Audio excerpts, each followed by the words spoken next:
Hi, I'm Steve Weiner. You have no idea who I am, but I watch the Mike Chisholm show because no one knows who he is either. La, la, la, la.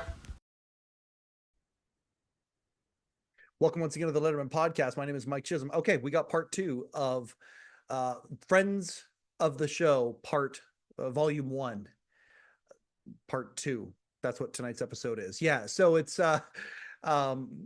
Steve Young, Steve Weiner, former writers for Letterman, and all around just good guys. TV historian Allison Lips, the official Warren Zevon historian Adam Unger, and Darin Cox. Daniel Cox, the alias. No, Darin Cox, host of the Irritable Dad Syndrome, our very first guest, and perhaps even our very first friend of the show, other than our boy Shecky over here. It's just more of the same. Us shooting the bull. Lots of fun stuff. Stories come out in this episode, and I'm just really grateful for our friends of the show, both who were part of the Letterman production and the people who love it and enjoy all of our slices. There's a point here where we talk about the fact that we're all historians in our own way about different genres. Steve being industrial musicals. Steve Weiner is a historian when it comes to comedy, when it comes to film as well. Allison actually is a TV historian. Darin works for Antenna TV, where they've basically the entire network is a history of television, where he writes, and does all these promos for these old shows. And then, of course, Adam being the official Warren Zevon historian. Very, very cool cast of characters in the growing friends of the show of the Letterman podcast. Please enjoy this episode.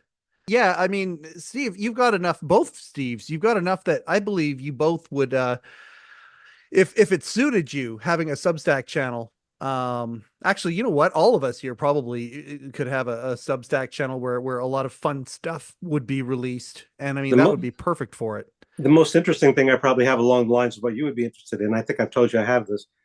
One time we were doing the show was before computers when I was on the show. When we had an IBM Selectric to type everything on. So I would bring all our stuff home. And I have a lot of the original submissions pages, like about a pretty big stack of them. So it's all, not only the jokes that got on the air, but all the ones that didn't. So I don't know what anyone would want that, but I've got it. Well, I was going to ask the 5 3/4 inch floppy disks from the early 90s. Yeah. With all the stuff. I don't know how you even transfer that. Somebody somewhere knows. I don't even know. Now, I wanted to ask Steve and Steve, I know you guys have written things that you were proud of that were passed, that weren't used on the show. And for doing that for years, did you save things or did you just throw them away? I know. No, I kept everything. I kept everything that I could. I don't remember anymore if I've got everything, but I've got a lot. Did you keep it in a rejected file and a used file, or no, because they were all on the same page in those days. We'd turn in the thing, and then Meryl would circle something she liked, and that would go into the script, and we'd get the pages back. I have the weirdest one I have, and I found it on the floor one day. Because it not come back. I found. Because when we did the viewer mail, she would give the pages on. Usually we'd type, but since we had these questions on individual Xerox paper, we would sometimes handwrite the jokes on the back. And one day, long after, late the time I was there, I found somewhere, and that wouldn't come back to us because she would keep that and transfer it to a script.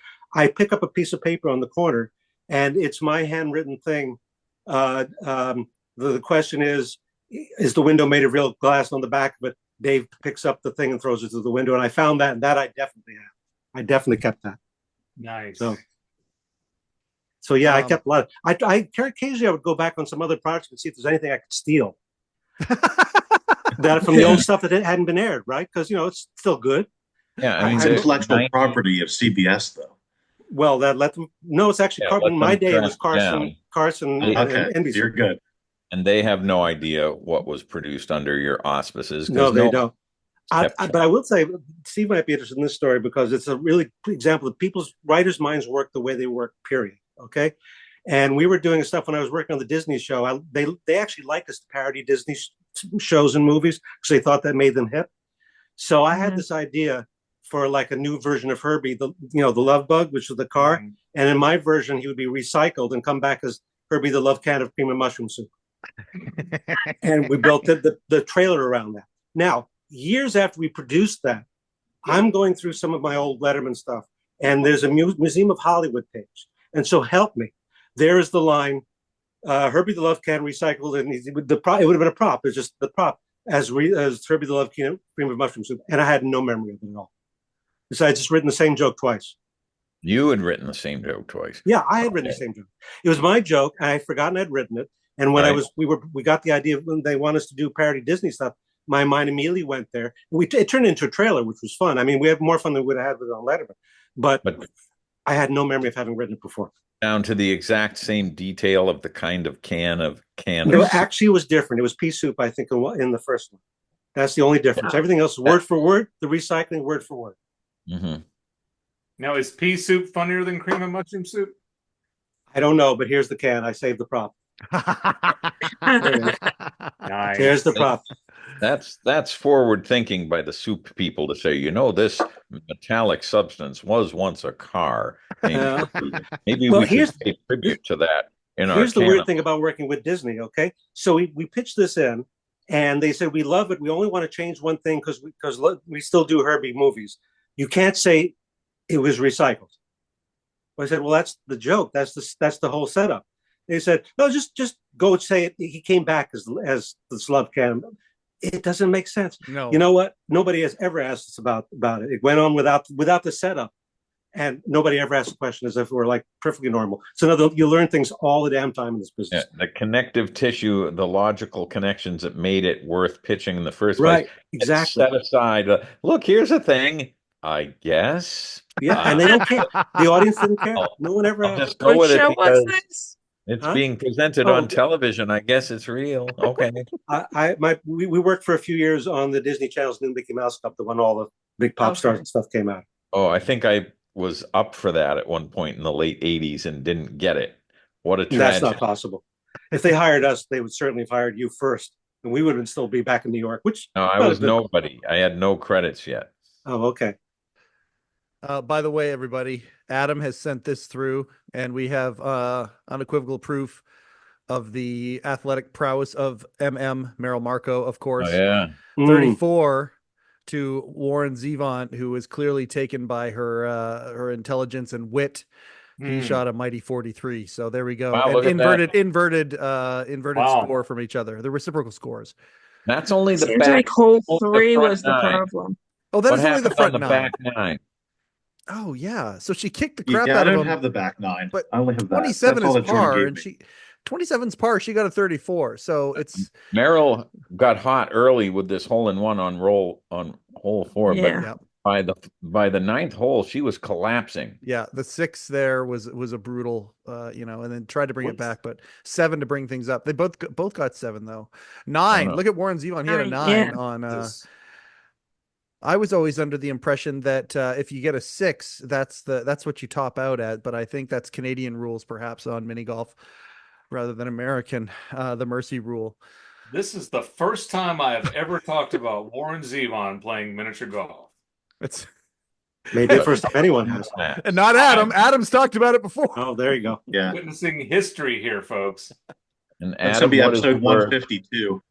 What is your overlap with Mike Chisholm and this whole shambling glory of the Letterman podcast here? Mike, how did that happen? I don't know if I remember. You reached out to me. You reached out to me and said, "Hey, I'm the official Warren Zevon historian." Oh, and I'm self-promoting. And then immediately we jumped on the phone, and I believe the call lasted 4 hours, ranging from everything from pro wrestling all the way to, of course, these things here and our day jobs, how we got into, because again, Adam and I, we had this massive enthusiasm for this thing that we love, and we decided to try and touch the third rail, and lo and behold, it actually worked, and the power surged us into at least for myself tangentially, but for Adam, completely connected to this thing that he loves so much. So we shared that bond.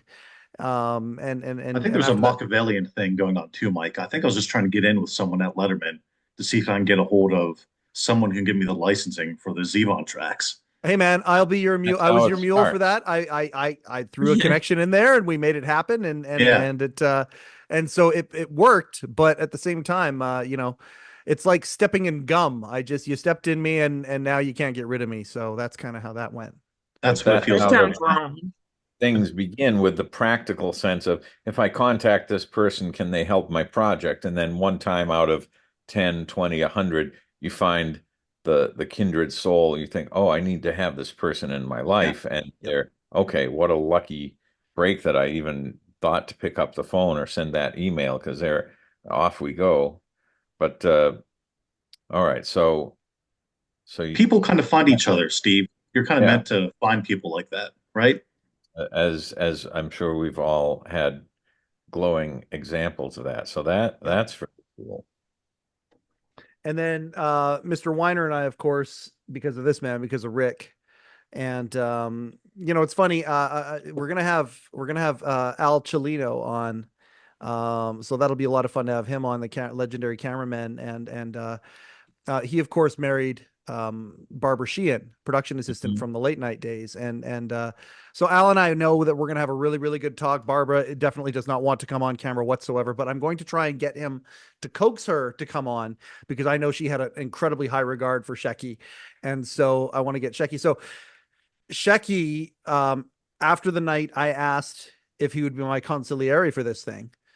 And, it was a very serious conversation, and I asked it in a very serious way. It wasn't tongue in cheek at all. And I was like, I really want to do this. Alan had died not too long previous. And I said to him, I really want to do this, but I need a consigliere. And he said, Mike, I'll be your guy.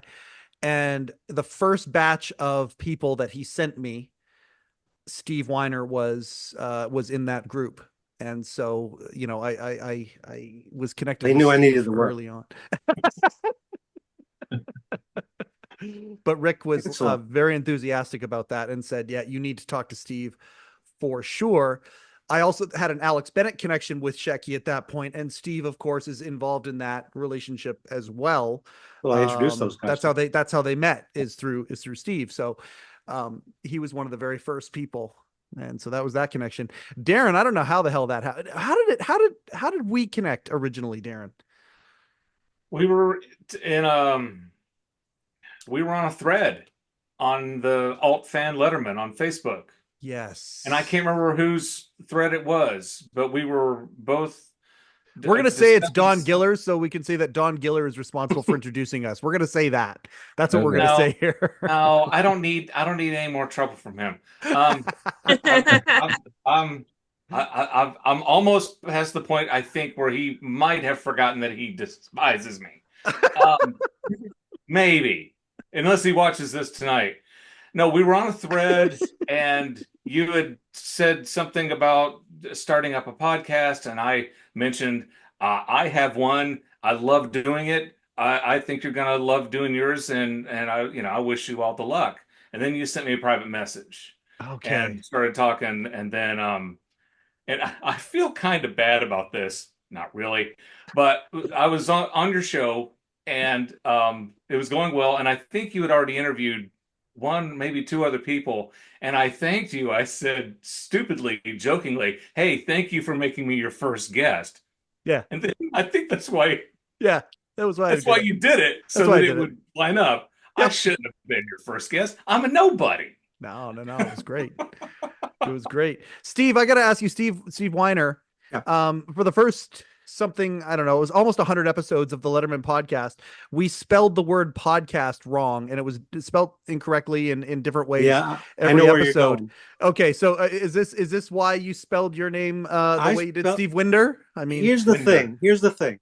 I'm a decent enough writer. I'm a crap typist. I cannot type. I was when we started working on the IBM Selectric, I thought nothing better had ever been invented on the planet. They were hugely expensive in those days, and they were like tanks, because you could erase right then. I spent my entire youth when I was writing working with erasable bond paper, and I was constantly scraping, going, oh no, fix that. I got to retype it over and over and over again. and I typed. This was when I first did the first of these with you. I put this in, and somebody pointed it out to me. And I've never changed it, and now I'm starting to like it. So I don't know if I love I'll ever get around to it. Winder. So how did Yeah. you spell podcast? I'm very curious. Yeah, what I'm curious too. I would that. misspell it differently every time. So it's been everything from dropping the P. It was Oddcast. It was the Letterman Podcat, the Letterman, Podcast. It was every variation of spelling the word wrong. And then a gentleman, an accountant in Pennsylvania, I believe is where he's from. He messaged me because my plan the whole time was to do it until somebody noticed, and it had been noticed once or twice by a guest before we hit record. And so I deemed that, nope, did not count. This was Okay. supposed to be someone reaching out. And that's what this gentleman did. And I think I sent him one of the rejection postcards, I believe, as a gift for discovering it. But, yeah, so I would spell it wrong. And then as soon as it was discovered, one of the people though, who did see it spelt wrong, to my horror, because I wanted to interview this guy forever.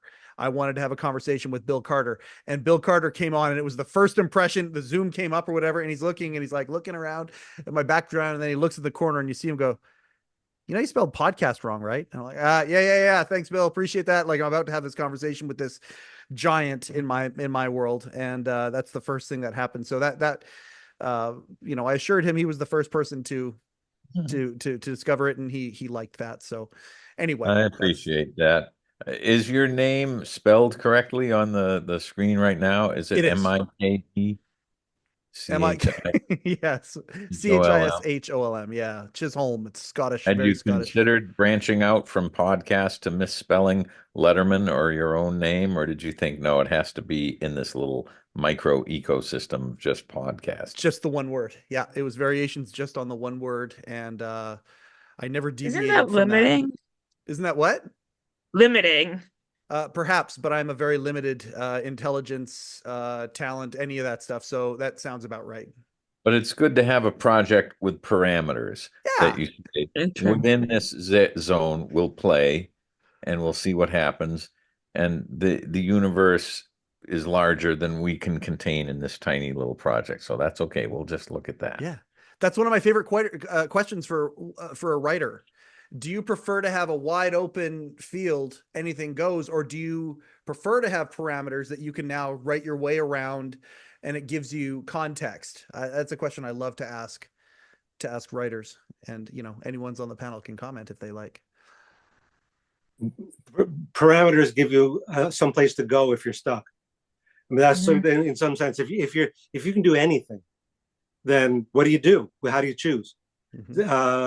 It's like, I don't have a preference particularly. What I loved about the early days of Letterman shows, we could do almost anything. Certainly when we were there, my favorite segment was Viewer Mail for the same reason, because we can go in any direction. It could be a sketch, it could be a line, it could be a gag on the set. That's fun. But the story of what Barry Sanford did for the show when it was from the morning show, when he came to the morning show, was really smart. So when the show first started, and they did anything in any order and whatever, and people were kind of, what is this?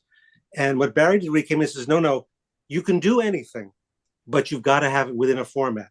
You have first act is going to be the monologue, second act will be a comedy bit, third is an interview, then a comedy bit, then another interview, then a music actor, another a shorter interview. That context, putting it in that structure, which I think mostly stayed. This certainly was staying while I was there. I don't know if it went to the end. But then you could break it occasionally. You could break it. But if people knew, Barry's thought was, if people knew what they were seeing, if they weren't lost, didn't feel lost, then you could play within those areas forever. And I think he turned out to be right. I think it made a big difference. Yeah, and when you think things like that seem so primal and eternal, and somebody had to set that down as a plan, it's like remembering, what if there wasn't gravity or oxygen? It's just like the things we take for granted. But like I remember learning about Jack Parr was kind of the template of, I sit at a desk and there are chairs next to me and people come out and sit next to me. And you think, wasn't this handed down at about the same time as the commandments and the stone tablets? No, it was 1961 or whatever. And it was like, oh, okay. Yeah, that sort of makes sense. And then you see it decades later, and hasn't it always been that way. Well, somebody had to. Somebody had to do it because what Steve Allen was doing is more of a variety show. Yeah, Go he from was. piano to something else, and yeah, Jack Parr, and Yeah. then we get to the Hal Gurney connection, so it all ties up. Mhm. Hal Gurney directed Jack Parr, and that the and one thing I think is very obvious about David, and you know this, Mike, is he really revered what we call broadcasters, people who had that kind of relationship with the camera, that kind of feeling. He loved Jack Parr, he loved Tom Snyder, he loved Steve Allen, he loved all those guys, and he's very influenced by them. And I think I think David, to the best, I mean, I can't read him, but I'm just this my feeling is that he wanted to do that, and then within that, then he could do other things. But I think his template. I mean, I was shocked as again because I never really got to know him. I don't know who did, but I was shocked at how much he was hurt by not getting the Tonight Show. I had not realized that was what he wanted to be. He wanted to be Johnny Carson on some level, and I think he became David Letterman, which is different and better. I think personally, I think. But it was not necessarily his first dream. This is pure conjecture based on what I've read, that you've read, the Bill Carter books and things like that. I don't know any of this stuff from firsthand knowledge. But that seems to be what that was a real dream of his. And I guess all those people in that line, that Parr, Steve Allen, Johnny Carson, Tom Snyder line, that's the line he wanted to be a part of, I think. I couldn't. And ultimately, he was. Yep. Yeah, and I think it didn't matter if it was the Tonight Show or not. He was part of that line. Yeah, absolutely was a part of the line. I think the interesting thing was, I don't think would not admit this, that he was not that great at the interviews when we started, which is sort of the baseline of what those guys do. Yep. But boy, did he get it. Yeah, his curiosity sort of over time develop into this blade where he could have a conversation that was sharp and went here and went there. Mm-hmm. But I'm far from an academic expert in any of this, but for a few years I was teaching TV history at NYU. I went in and went out, but I had to catch up on so much stuff that I did not know anything about. Basically, I was an idiot savant employed writing comedy for a show for a while. But I taught TV history at Rowan for a semester. Oh yeah, well, I'm glad for that experience because I learned so much, not only about the lineage of late night, like yeah, I'd heard the names Jack Parr and Steve Allen. I had no real idea what they were doing, but all these people. But Letterman was generationally the first one who had grown up watching television. Yeah. And he had ingested from age 5 onward this mass media explosion of television, whether it was Howdy Doody or the Today Show with the monkey running around or anything else. And all through his childhood, adolescence, teenage years into college years, he was a sponge absorbing every good idea, every terrible idea, every cliche, every inanity, and he was of exactly the right moment in history, like early SNL people, to say we have grown up with this in our bloodstream. Now it is time, with our fractured sensibility, to spin it out backwards and upside down to America through, whether you call it parody or sardonic or satire or whatever. He was the exact right leading edge to blow up everything that had happened in the last 30 years. Well, I think some of that is. Thank you for coming to my TED Talk. Is that what people say? When Letterman was growing up in Indiana, he and his mom watched shows that came out of Cincinnati, and he loved watching this guy named Paul Dixon. And if you have a moment, go on YouTube, look up Paul Dixon, The Chicken Wedding. Is that the guy who threw hams to the audience or something? Because he told me about that once, that was a thread that he had gathered from somewhere in his childhood. I don't remember him throwing hams, but I know they had a whole episode where 2 rubber chickens got married. Okay. And Dave just loved Paul Dixon. Yeah. He told me about something. I remember it was either Cincinnati or Cleveland, so it was probably this one that had been a big influence on his what Mike once called the wet cement of his unformed brain. You crystallized my thoughts completely. It served him well too, because with the edict that his show had to be different than the Tonight Show, you couldn't have a big orchestra. You had to have a different kind of band. You couldn't have panel guests. You couldn't do a monologue, which he kind of did. I think it But served him well because he Carson wasn't copying. Productions told them they could not do X, Y, and Z. They That's were right. very Yeah, the specific. monologue. Couldn't do a Yeah, monologue. you have to do all these things differently contractually. That's what we're going to tell you at the outset. That's And I true. think the great thing is with him having that upbringing and all those different influences, he was able to pivot. And even though he respected Johnny and wanted to be Johnny, he could also be different than Johnny, Yeah. and he knew how to do Johnny it. could never have done the sort of summertime fun variety hour or the Christmas variety hour Right. that came from your young, wide-eyed plastic mind getting all this stuff fed into you from the 60s and early 70s with the sort of saccharine sincerity of the world of variety shows and all that, and a cynical questioning mind like Mr. Letterman's and many of his writers would say, I'm not sure I believe any of this.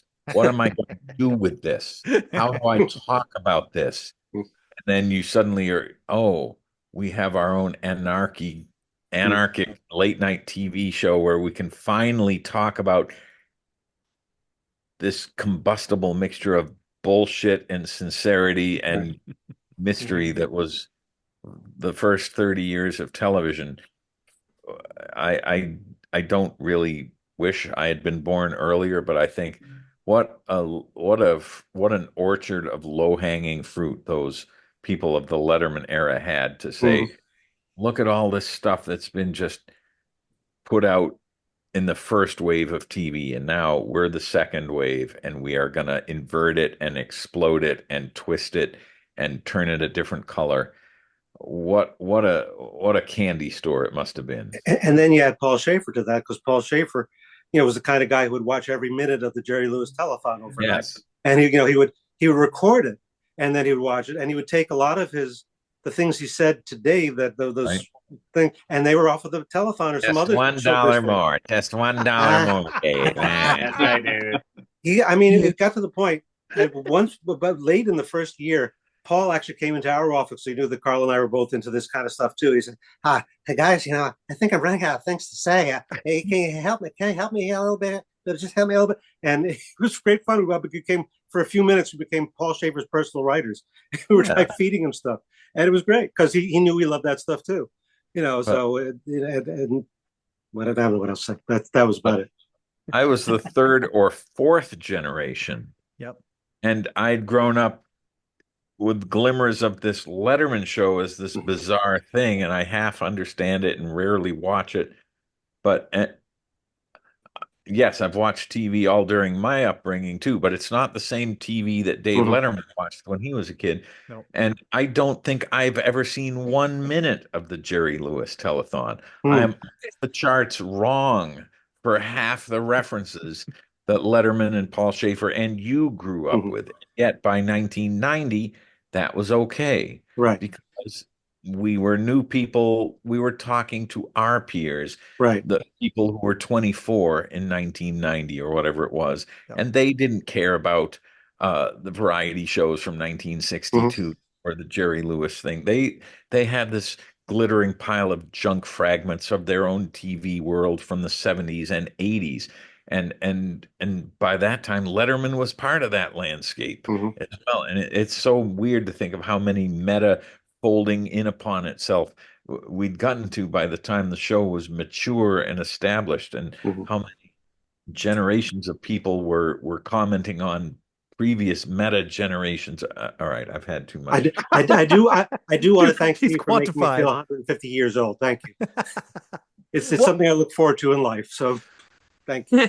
Steve, I love it. Was originally, I believe it was Don Giller who made this observance to me, and it just made so much sense. And as Dave got older, the writers, at least an element of the writers, would stay the same age as they originally were on the original show. They would always be that young. And so you get guys Right. like that.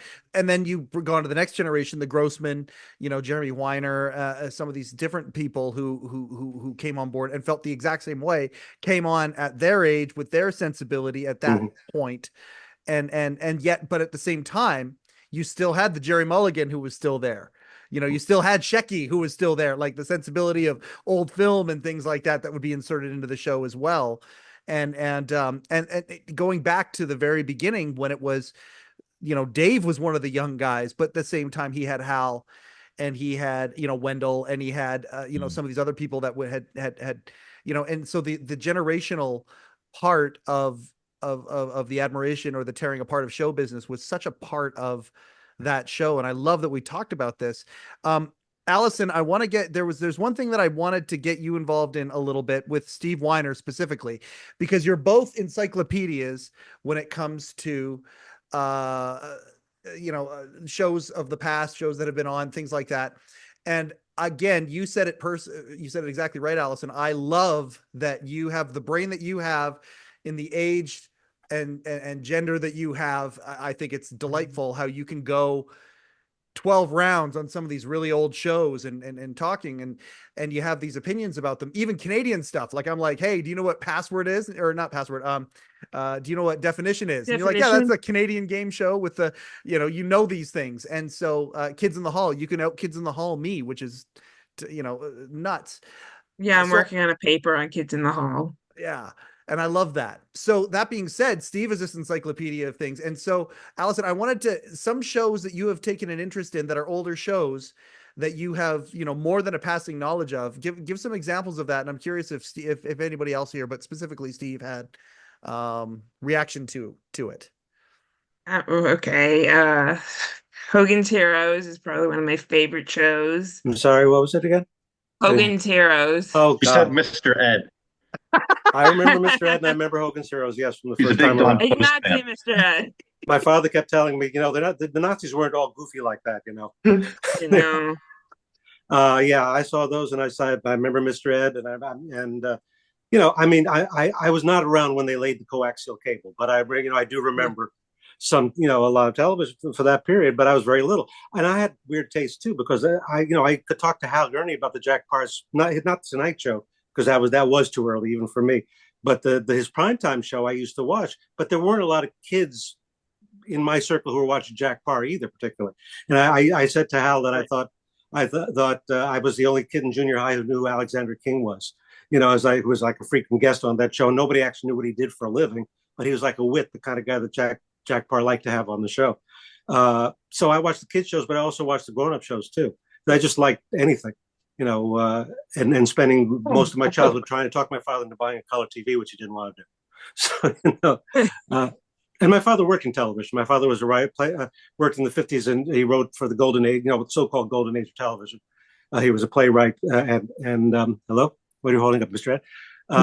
And as my father said, it wasn't a golden age of television. They just don't remember all the crap we put on. Yeah, that's exactly. I've heard that as well, like the prestige dramas, Playhouse 90 and Half Theater and all that. We look at all the stuff that survived and we forget that 97% was not saved. Yeah, well, what he said was, it wasn't, the same shows, they were the same, the anthology shows, but he said, look, we had to turn out a new play every week. My father worked on a show called Matinee Theater, which was on the air for one reason only. It was NBC. And they wanted to sell color televisions. They had a RCA showroom across from NBC, and there were no color shows on in daytime. There's no color shows, so they created the show called NBC Matinee Theater, which would broadcast in color during the afternoon, so people could go in this display stores and watch the shows, color TV. And my father said we had to do 5 original plays a week. There's just no way that stuff's all going to be good. So most of it is lost, and he was rather glad of that. So, yeah. Most it's just of impossible on forever we're okay with, like the Dumont Network. Their tapes were dumped in New York Harbor when people and probably a few gems were lost, but probably 90-something% was okay. We're fine with losing that. Yeah. I worked for Joe Cates, the producer. Joe Cates, on one of his last things. He'd gone back. He'd been a stage manager at the Dumont Network, so he worked with Jackie Gleason when he was first starting. And yeah, I think again, Carl and I are like the only people who want to talk to him about that stuff. We would go to lunch with Joe, and he'd say, "Oh, what was Eddie Cantor like?" And he just loved talking about it. And he was the old school producer. Every story he told about any celebrity was scurrilous. They were just all, and well, bless me, I'm going to get away with saying this or not, but most of his stories, Joe's stories were, "Yeah, I stripped Lucille Ball. Yeah, I stripped Ginger Rogers." And those kind of stories. But we just love that stuff, right? I have a question for anyone with Canadian TV knowledge.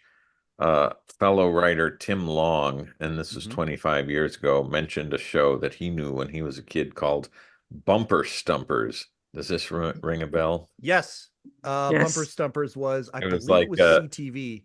Sort of a cryptic, almost like a puzzle on a license plate that you had to figure out what the letters were trying to say. Does that ring a bell? Yeah. Okay. It's like, like when somebody has acronyms on their license plate or whatever. Yes. What does it stand for? Yeah. Bumper Stumpers was Bumper Stumpers. I don't know how long it was on for, but yeah, I remember that.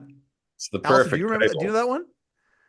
I know of it. I haven't seen it, but I know Bumper Stumpers. I invited Adam Unger on here, who's the game show historian, who's a friend of the show, and he was going to try and make it on, but he couldn't make it. He let me know at the end here that he couldn't make it. I bet you he'd be able to give you 20 minutes on it. This guy is like, oh yeah. Oh man, he goes deep when it comes to game shows. He knows it all. Has written many books, and he's the guy on maybe not Jeopardy, but on the game show Judges.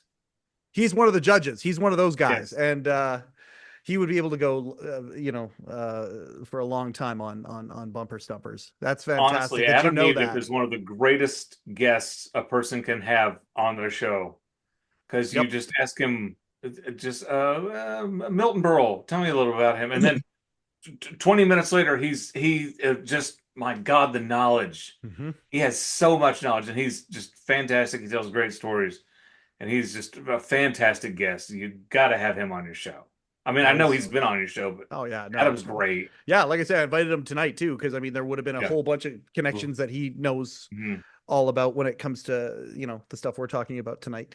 I knew it was going to go this great. I knew it was going to be amazing. And if anybody needs to tap out, you can tap out any time. Don't feel the need to stay on if you don't want to. I just want to point out, Steve Young, you said you've never seen a telethon. You're now in one. Okay. This is what they were. They would go in the third hour. I don't think we've made enough money yet. I think we have to go for 11 more hours. How much are we? Is the number across the bottom of the screen? I forgot to set up the helpline. I know. I had one job. I had one job. All the people on the phones on the back, and rows of people on the telephone, answering the phones. Jerry Lewis telephone. Amount raised is dropping as people. They're taking the money back.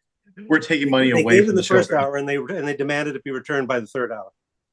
I'm a big fan of the quote, "The man who wants nothing is invincible."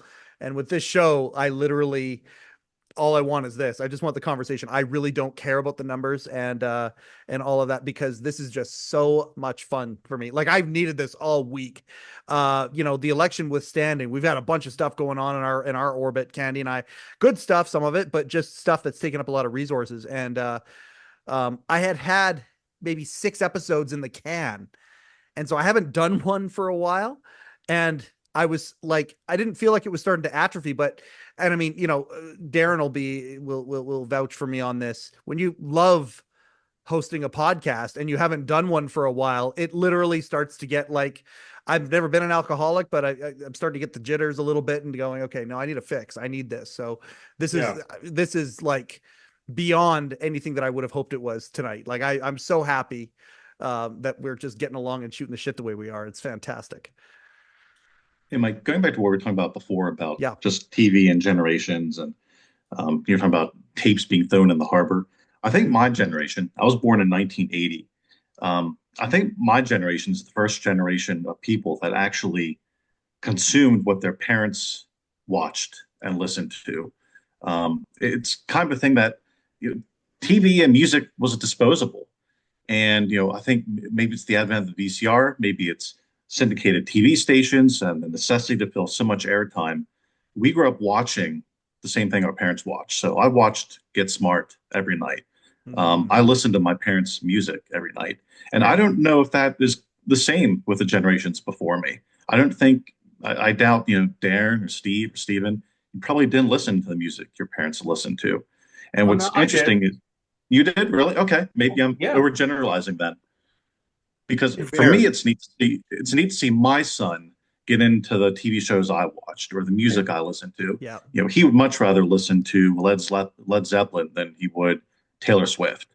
Um, Well, so you might be proud of this, but we the last gig, one of my last gigs, we were going through, and we had to purchase they needed to purchase some I Love Lucy episodes to run in the background of this convention they were doing. Mhm. So I bought this box set of I Love Lucy.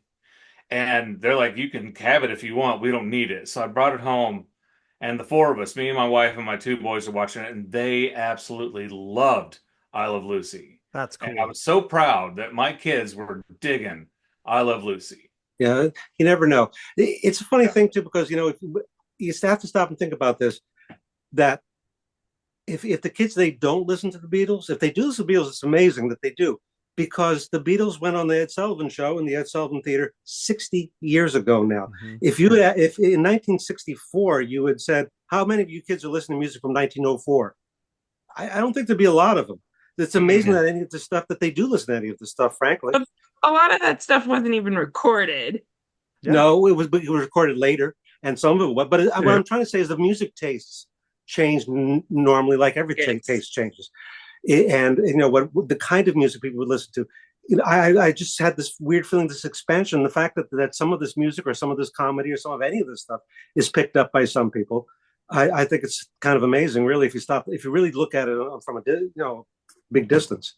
I think one of the differences is bands become brands. So Yes. for me, Queen is the perfect example of the work I've done with them. They're kind of an active band, but not really. They become a brand. And as a brand, they become movies, they become t-shirts, they become commercials.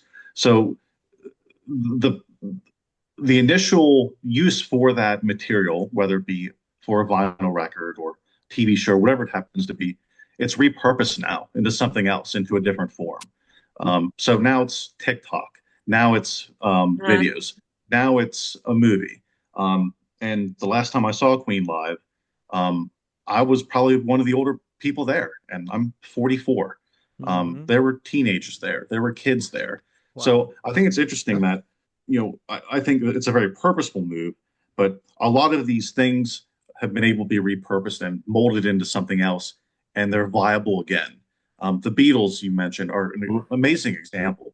Like you said, they were on the Ed Sullivan Show, 64? 60, right after, yeah, right 64. after Kennedy was assassinated, basically. Mhm. And here we are. They released a new song last year, a new song. And it went number one. And you're able to, yeah, that's right. Yeah. They're able to remix the catalog. Being able to repurpose these things and reintroduce them, I think it's interesting. It's interesting. I went to a Monkees reunion concert some years ago, and there were still 3 of them about, and there were lots of kids. Lots of kids there. Yeah, it's amazing. Allison was there. You were there? Great. Well, I don't know if the same one, but yeah, I saw Peter Tork. Yeah, Mike Nesmith and the last one still standing now, Mickey Dolenz. I saw them at the Beacon here in New York, and I saw 2 of them at Count Basie Theater in Red Bank, New Jersey. Yeah, they dwindled off a bit, and then now there's only Mickey. But I saw Brian Williams go into this thing, and I saw these families with kids, and the kids seem to know all the songs. Who expects this? It's just really. I think it's pretty amazing and kind of wonderful in a way too. It's wonderful because Monkees everything's is one of those accessible bands now. that you could take your kids to see. That yeah, their music was very youthful. So of course it was in 1967, or 66. But is it youthful now? But apparently it is. Apparently it still works for some. At least for some kids. So your point, Stephen, which I love, because I've had the same observation that we 60 years later are still feeling like pop music from that era is part of our heritage and the oxygen breathe in a way that people in 1964 did not feel that about 1964. I think at various stages for different kinds of culture in the 20th century, almost a Platonic ideal plateau was reached. I would say the first wave was probably graphic design in the 1920s, and poster design and advertising design hit some sort of boom right in the gut. But music was a little bit later, and it was percolating under different forms of jazz and blues Yep. and all, which did not converge until post-war America. But really, early 60s was when the technology, the vernacular, the forms of music, and the celebrity culture of, my God, the Beatles wrote their own music, their own lyrics. They went to press conferences and blew everyone away with how witty they were. They were people, they were personalities, they were larger than life. That had never been done before in music. It used to be somebody in the back room writes the stuff, Yeah. somebody has been manufactured to perform the stuff. But we had 75 different parts of a pipeline. Now it's this one vertically integrated thing, and we're all just looking up at this 2001 monolith of the Beatles, and this a new way that civilization is. So music was never the same after that. And Right. and that has never entirely been supplanted by anything larger. Yeah, it's interesting too, because I remember for a long time there was a joke that got way overused that, how time had passed and the kids would say, "You mean Paul McCartney had a group of 4 Wings?" Well, nobody knows who Wings was, but they still know the Beatles. Yep. They'd still know the Beatles. It's a mix too, because I also remember one night on the Grammy Awards, Paul McCartney was on, and there's a story the next day that the number one question that was being asked on social media is, "Who is Paul McCartney?" Hashtag who is Paul McCartney. So it's some do and some don't. Yeah, was that after he did the thing with Kanye? No, I think it was before that, because I think they had him on for something else. Yeah, I remember Twitter was a flurry because he had done some performance with Kanye. Right, he and did a all song. these people watching Kanye had no idea who this guy was. Yeah, so it's a mix. I mean, the same people will know and some don't, but it's amazing that some do. In the same way, Stephen, you were talking about your film and your production company, and this is cryptic, lost information to future generations. No, this is a thing, we don't know what or why. I remember my younger daughter, who's now 26, but at some point, I don't know, like 10 or 12 years ago, she knew that the Beatles were something, but she didn't know really what it was. But at some point, she said to me, "Okay, I was, I don't know, listening to something, or somebody told, 2 of them are still alive, and they were British." Like, like they still are. basic information that you cannot assume anyone under a certain age has ingested is flowing to them very imperfectly and erratically, and it's hilarious. It's just like children are trying to absorb fragments that flow to them on these currents, and broken and imperfect, and they don't know what they're trying to absorb, but they are interested. It's something, but they have to get context that is not provided for them. Well, Steve, now I'm going to turn around and make you feel old, because you get to my age, you start going to doctors a lot, and they always make small talk first before they do anything. So it's like, "What do you do?" And I say, "Well, I'm a writer." I said, "What do you work for?" "I've worked for television." He says, "Oh, really? Anybody I might have known?" And I now get the place. Well, they're not going to know Robert Klein anymore. Nobody knows who Robert Klein is anymore. And I go, the only thing I got is David Letterman at this point. And so I say, David Letterman. I love Robert Klein. I love Robert Klein. Robert, well, I'm glad you do, but not a lot of people know him anymore. Don't tell Robert I said it. Cut this out, Mike. And, I was going to meet him for lunch tomorrow. I'll yeah. So I said to this guy who looked 30 something, I said, fine. David Letterman. He said, "Oh, I've heard of him." Yeah. I mean, That's that was an interesting thing late in the Letterman run. I remember one of the writers who was at some shoot. I think I don't know what we were shooting, it was like after in the evening with Dave, and it was up on the roof of the Ed Sullivan Theater, and there were this and that. I have no idea what the bit was, but there was some younger, like teenage actress involved in some bit, and I think she went up to Dave Letterman and said, "Oh, I'm so excited to meet you." And he said, "Oh, that's very nice." And she said, My grandparents love you. Well, maybe if he shaved off that stupid beard, people would think he was younger. I'm sorry, I don't care for that. You didn't have the beard during the show. That reminds me of Britney Spears sharing the elevator with Paul Schaefer saying, "Oh, you're Dave's DJ." I loved that. That one always tickles me. Yes, it's 5% knowledge of what's going on. Yeah, because we all have 5% knowledge of something that's outside of our zone. Correct. That's all we can do. I realized at some point I couldn't really write. I could write some things for television if anybody was insane enough to hire anyone my age, but I can't do the pop culture references anymore. That stuff that was in my fingertips when I was doing Letterman, or even when I was doing the Disney show. I had a pretty good idea still then, or at least knew where to find the information. I can't do that now. And very often I'll be watching the Daily Show or something, and I'm fine when they're talking about politics, but so they start referencing rappers in the jokes section, and I'm gone. I don't know what they're talking about. Like all I could do. But that stuff also changes every 2 weeks nowadays. Yeah. Well, but not to them, I think.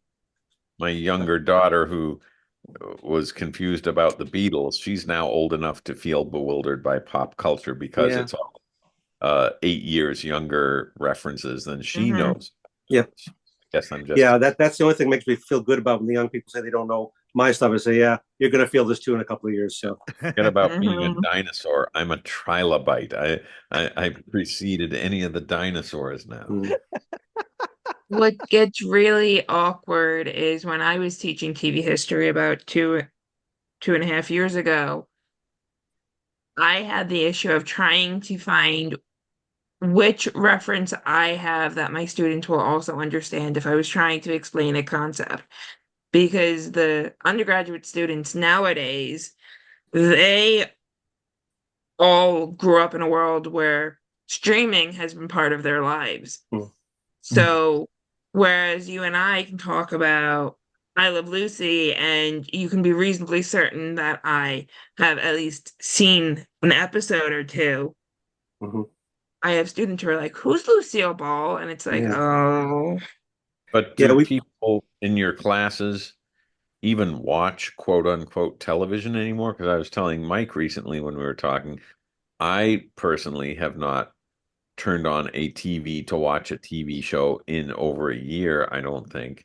And I was telling, and Mike, you'll remember this anecdote about a friend of mine said that his teenage niece told him, "Oh, I love The Office." And my friend said, "Oh yeah, The Office is so great. What season are you on?"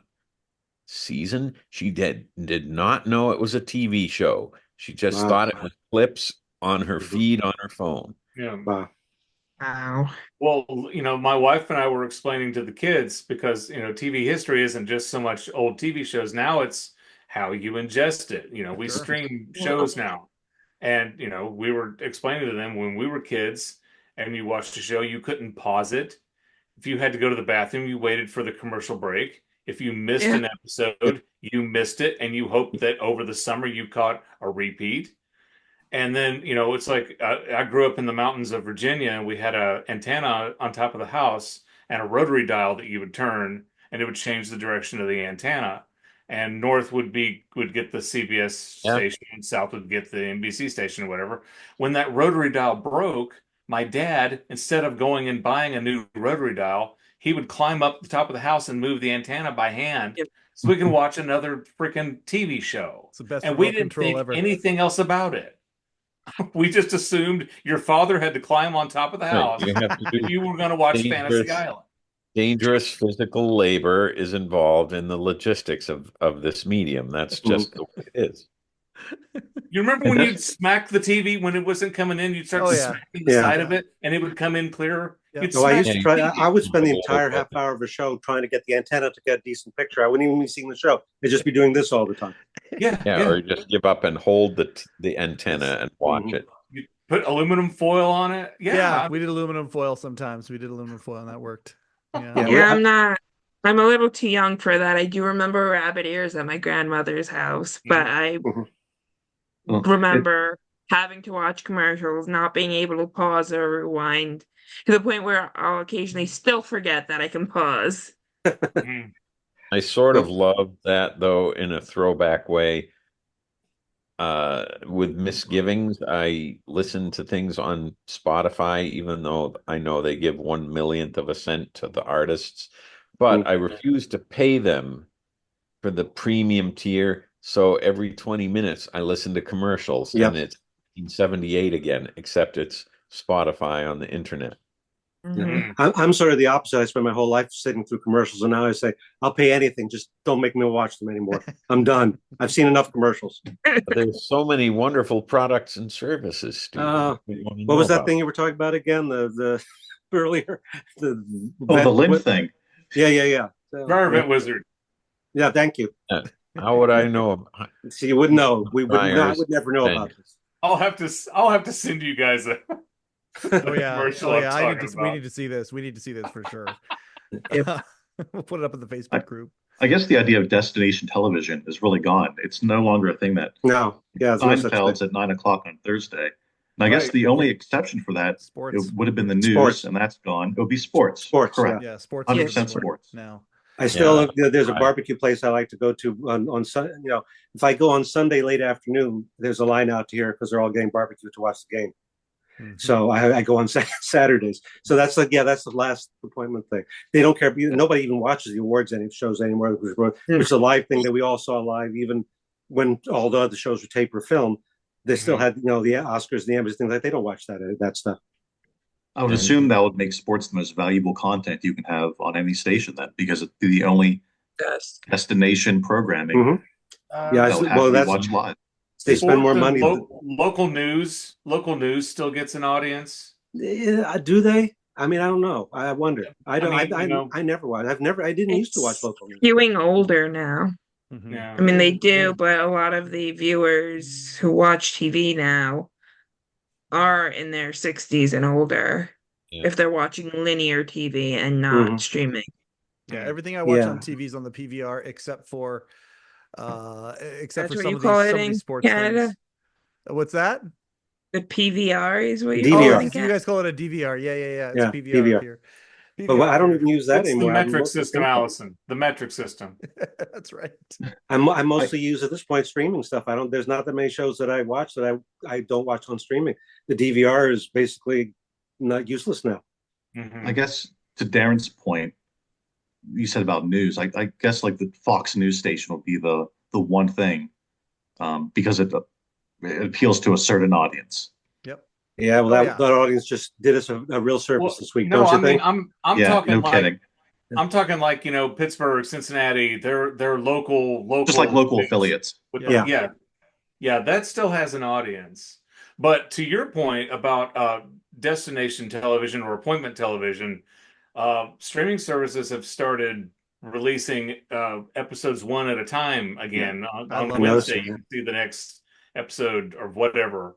Because because people would watch like 8 or 9 of them at once, and some people I guess would subscribe, and then they would watch everything, Cancel. Right? And then they would cancel. So Well, I'm grateful for it. I like I have knowledge of a lot of the shows that I love because of that's how it used to be. The West Wing is one of those shows where I have so much knowledge of the West Wing. I know a lot about that show. Like it might even rival Letterman. I know a ton of it. And the reason being is because it would be released weekly. And I would be if I was ravenous for a show, I would watch the show 2 or 3 times. I used to do the same thing with LA Law as a kid. I would watch the episode 2 or 3 times before the next one came out. And the level of familiarity was just so much more potent than now. Even watching Hacks, like I'm watching Hacks, going through Hacks. I'm so excited about Meryl being on there, and I'm going through it again. And it's like, I forget some of the characters' names because I consume it so quickly. We just consume it so fast, and you don't get that knowledge the way that you would when it was weekly. And I love the weekly thing. I'm a big fan of that. Binging is fun too, but if on a first run you can watch it that way, I think it means more. Well, the best thing about binging is you don't have to wait a whole year when you go from one season to the next. No, but you have to wait 2 or 3 years between seasons. That makes me crazy because I'm old and I can't remember this stuff. Oh, that Okay. is true. Yes, Stranger Things. I don't know if I'm going to be alive when they release the final season. I know they're Yeah, gonna be 65. The kids, how are they gonna explain the time jump? Walking around with a Yeah. cane. It's like, but American you television watch. has moved. I'm sorry. Go ahead. American television has moved towards the British model of short Yeah. seasons with long Right. distances between them. Yeah, a part of it is just that they're so elaborate, the shows themselves. It takes them so long to actually produce them. And I think and they also they think if the stories are really complicated, you're going to get more drawn in. And I think it works up to a point. Then at a certain point, I think it pushes you away at some point. And it's interesting that, for example, all the new Star Trek shows were what would do one story for a whole season, which is a streaming model. But when they did the one that was set back before the Kirk era, the Strange New Worlds, he said, "Oh, why don't we try this thing where we do a different story every week?" That's all we ever used to see, the television shows. We didn't have continuing stories. And I read somewhere that there were people who were saying like that was whoa, what is this? I'm not used to this. It's a different story every week, Right. and it was like a new thing to them. Yeah, everything old is new again. Oh, Yeah. look, ad-supported television. Mm-hmm. I mean, that's also because if you've got a series that you really have to pay attention to and you miss an episode, well, what the hell's going on here now? There are shows I've stopped watching because I sometimes I need the recaps, right, to read before the next episode. If I can't understand the recap, okay, I figure there's something wrong with this show. So it's like, so some of them get like incredibly complicated. And not sure they're doing their best. That's necessarily the best thing. I know I'm old and don't process stuff the same way anymore, but I don't think I would have gotten this stuff when I was younger either. Some of it. It's really interesting because I never really consciously took notice that continuity has become such a big part of television, as opposed to, let's say, Seinfeld. You could watch an episode from season 5 or season 8, and it didn't really matter because it didn't build on anything. Oh, the same thing. We used to watch shows. Somebody else said, you were, if you missed it, you missed it, but you could come in the next week and still understand what was going on because it was a complete story in itself. That's another thing. I mean, there are two imitations of Columbo on the air, Poker Face and Elspeth. Same thing, a case of the week, just like the old days. Yeah. And it's like, oh, this is a new discovery. What an interesting thing to do. It's like, okay. I didn't even think to compare. What's it? Elspeth is very that and Poker Face, which I think is the better of the two shows. Very Columbo-ish. Very Columbo. Yeah. You come in, there's a crime already. We know who did it, and you wait to see the person solve it. I think of the two of them, Poker Face is fantastic. Elspeth has been up and down. Yeah. As we move into this part of the conversation, and by the way, fourth hour, I love it. Hey, I'm an Energizer Bunny. I don't care. This is fun. We'll probably break it up into 2 episodes, actually. But Allison is tapping out, and she's the first. The youngest, ironic, is going out first. Kids get tired so fast these days. I do have a job, Mike. I know you have a job. Yeah, I know. I get it. No, nobody in the rest of this room is employed, obviously.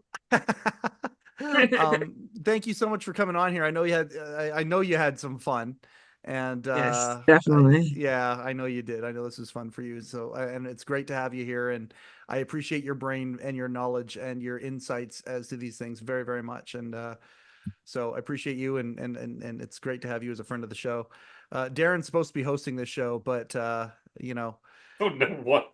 I don't know why, but whatever. Yeah, that was a joke 2 hours ago, Mike. Yeah, no one remembers. That's right. Nobody remembers that. In the previous segment. Yeah. But they'll get the recap, Allison. It's okay. They'll read it there. So, previously on the Letterman podcast. Appreciate you. There's Allison. a thought. Yeah, Allison, is nice meeting you. Nice to meet you, Allison. Thank you. Pleasure. Have a good night, buddy. Bye. Have a good night. Well, now that the girls are gone, good Lord, we got some real fun now. What was her deal? Come on. I hope to have her and being Cooley on at some point. That would be fun to have him on as well. Because having Bill Carter on is great. Dave being he has a different historical take on some of these things, and it would be great to pick his brain about some of this stuff. But what were you going to say, Darin? Mike, you're from Canada. Yes. Steve, what was Letterman's fascination with the country of Canada? Every time Martin Short was on, he would, hey, you're from Canada, right? And yes, it's like Eugene Levy would come on. You're from Canada, is that right? And it's like every person who is from Canada, Dave would just, I don't know what his fascination was with Canada. Anne Murray, are you from Canada? Yes. Yes, I am. Oh, that's fascinating.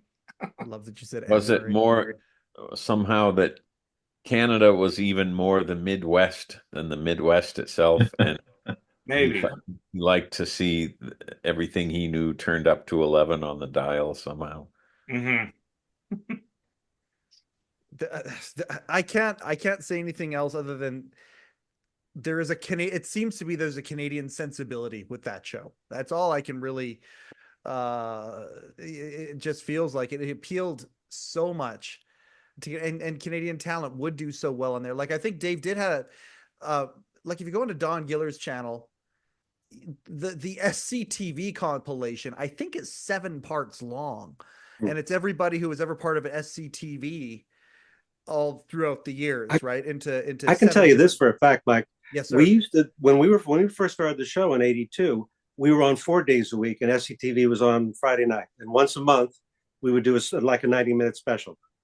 And we always our 90-minute specials always got higher ratings than SCTV, and all the writers would come in and Monday morning and hear about that, and we just complain about it. Oh, that sounds so much better than ours. Why are they getting lower ratings? It's ridiculous.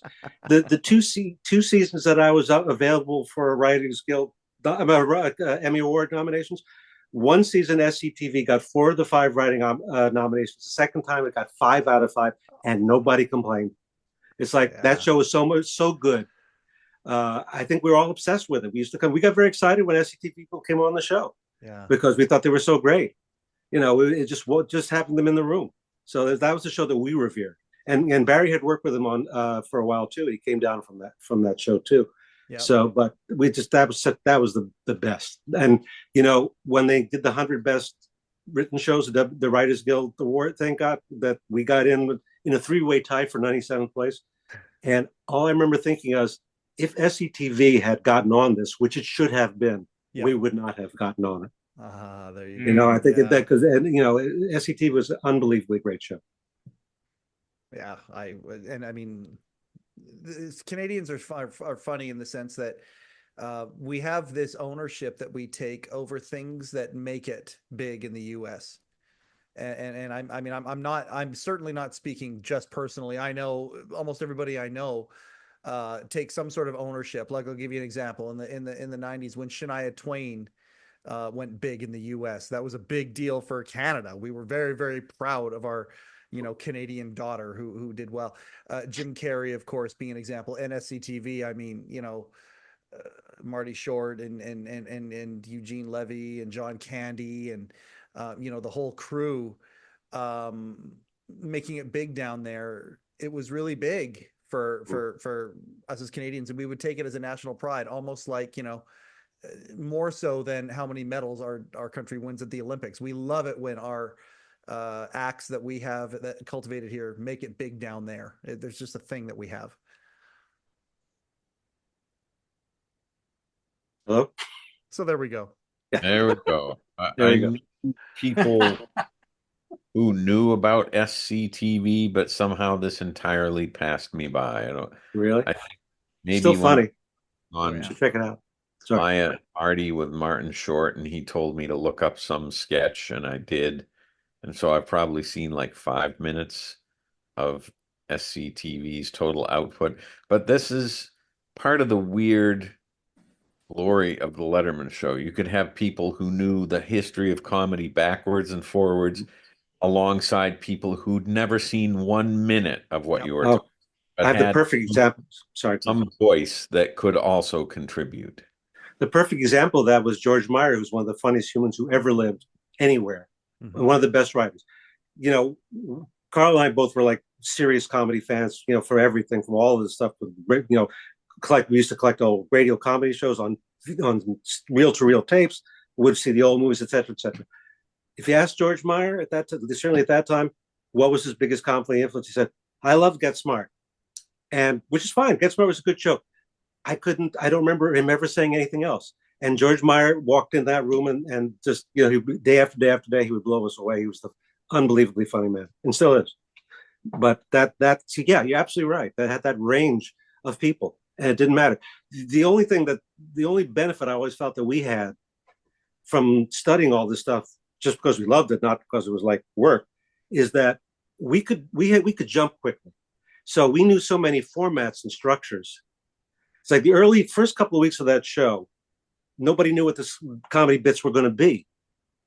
So we would come in and say, well, why doesn't we have Dave perform like a little lecture comedy thing and we were thinking of Robert Benchley, so we would do something like that, and it meant that they could draw something, we could get something on the air. Mm-hmm. Some of those things became regular parts, some didn't. It was almost as if, like, knowing musical theory, mm-hmm. You knew what a major chord was and a minor chord and a diminished chord and a ninth chord. And some idiot savant who has a great musical gift feels all those things, but doesn't know how to talk about them. I think that's true. And I think there was a lot of that there. And it's I've run into it on and off throughout other shows that I've worked on too. It's the first thing you learn. You probably, some people are just damn funny. And that's it. They're funny. They're born funny. They're funny when they open it, anything they do.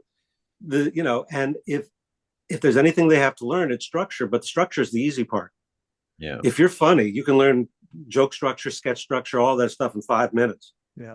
But if you're not funny, you can know all this. I know comedy writers, I won't mention any names, or people who tried to be comedy writers who will present you with a sketch or something, a script that absolutely immaculately structured, forms, set up half, but it just isn't funny. And it's like, what do you do? On The Simpsons, Matt Groening was having some meeting with some Fox people about episode number, I don't know, 411 or whatever, and they said, "Oh, we're worried that the structure isn't properly set up here." And Matt Groening said, "You know what? We all know by now how the structure works. We're going to fix that. The real question for the long term for the success of this episode is going to be the jokes. Do you have great jokes that you can help us out with? If not, leave us alone, because we got the structure. We'll go in the back room. We'll figure out the jokes. Don't worry." What's interesting, as a viewer, not working in what you guys have done, and as a fan, the thing to me, in my early teens and watching late night, it didn't seem that the show did have a structure. I mean, obviously it did. Obviously there was writers. Obviously there was, act 1, 2, 3. But the show felt dangerous as a viewer. It felt like the damn thing was going to come off the rails at any time. Yep. And some of that may have been truly off the rails. Some of it may have been somewhat manufactured. But there's a feeling that the show was dangerous. I remember my sister was 10 years older than me. She watched Arsenio Hall. And when Arsenio went off the air, I would watch Letterman.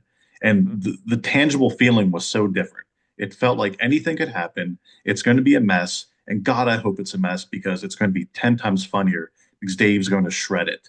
And well, you just couldn't wait for something. Yeah, and that's where that thing of, it doesn't matter what it is, as long as the person's damn funny. Mm-hmm. And it felt like it was always better when things did go bad, because you felt like Dave could pivot. And he was going to make fun of the show more than I ever could. And that made it even better. He thrived on that stuff. That's sort of that may have been one of the things he picked up from Steve Allen too, because Steve Allen was very good at that. And he was a big fan of Steve Allen's, and Steve Allen would often go to the point of letting things get out of control, because, like David, he was a great ad-libber, so he could take it and really play with it. I think there are probably.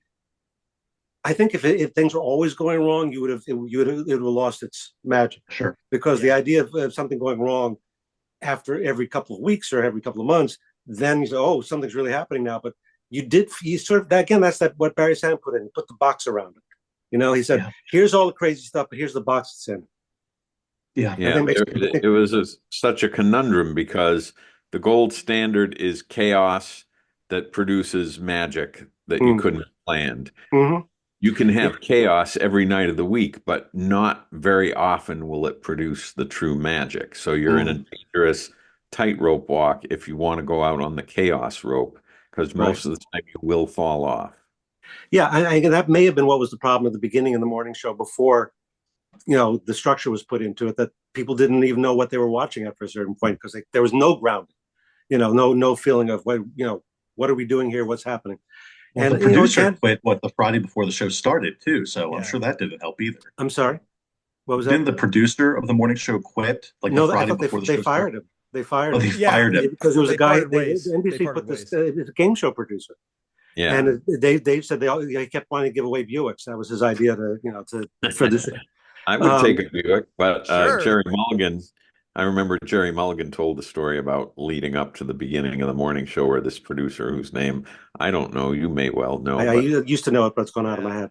he sat in all these meetings and he finally could not contain himself anymore. And he said to the assembled group of whoever, the whole staff, if you people think this shit is funny, you're sadly mistaken.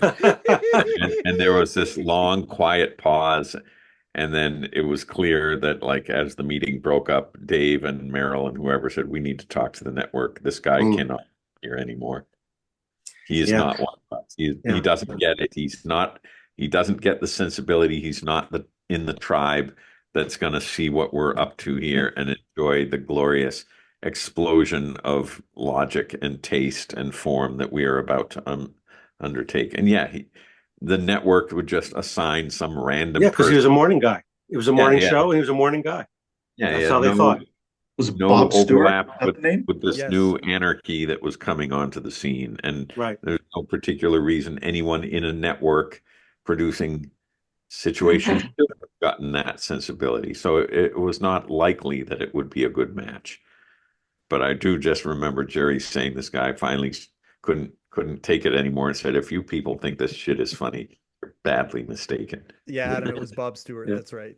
Bob Stewart, thank you. Yeah, that's it. He went all the way back with NBC, I think. A lot of game shows. It's so interesting that in subsequent years, Bob Stewart watched the show and saw the Emmys and went, how this still doesn't make any sense to me, but apparently the world is larger than I thought. What the hell? My guess is he never watched the show again. That's my guess. Okay. That, must have heard of it. He probably heard of it. Letterman, a top late night heap, adulation, comedy. I'm sure he was baffled. Endless cultural conversation. What is wrong with people? Yeah, I don't know. Well, there's a couple examples that stick out. There was the one critic who wrote just this scathing, awful review of how bad the Beatles' performance was on the Ed Sullivan Show, and he sees no future for them. Right. Their melodic gifts are minimal. The grating, failed harmonies and thudding, mismatched. That's wonderful. Well, there was that producer who was trying to tell Steven Spielberg and Robert Zemeckis that they just can't use the title Back to the Future because that makes absolutely no sense. The audience is going to be confused. What are they doing? And I can't remember it was the studio option, the alternate title that they were pitching. But I'm like, oh my God.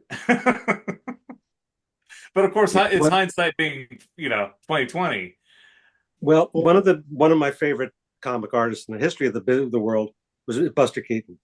And Buster Keaton was still alive in the 60s when I was growing up. He was doing TV shows and things like that. Recently, was a quote of his that was floating around online, and it's from that period. And he said, sometimes I'm with the people from my generation, with the old people in the movies, and it's so boring. He says some of those people, they're so out of touch. Some of them never even heard a Beatles record. So, some people keep up, which is it's nice. And I say that now as somebody who I don't think has ever heard a Taylor Swift song. So I'm in the wrong side of this.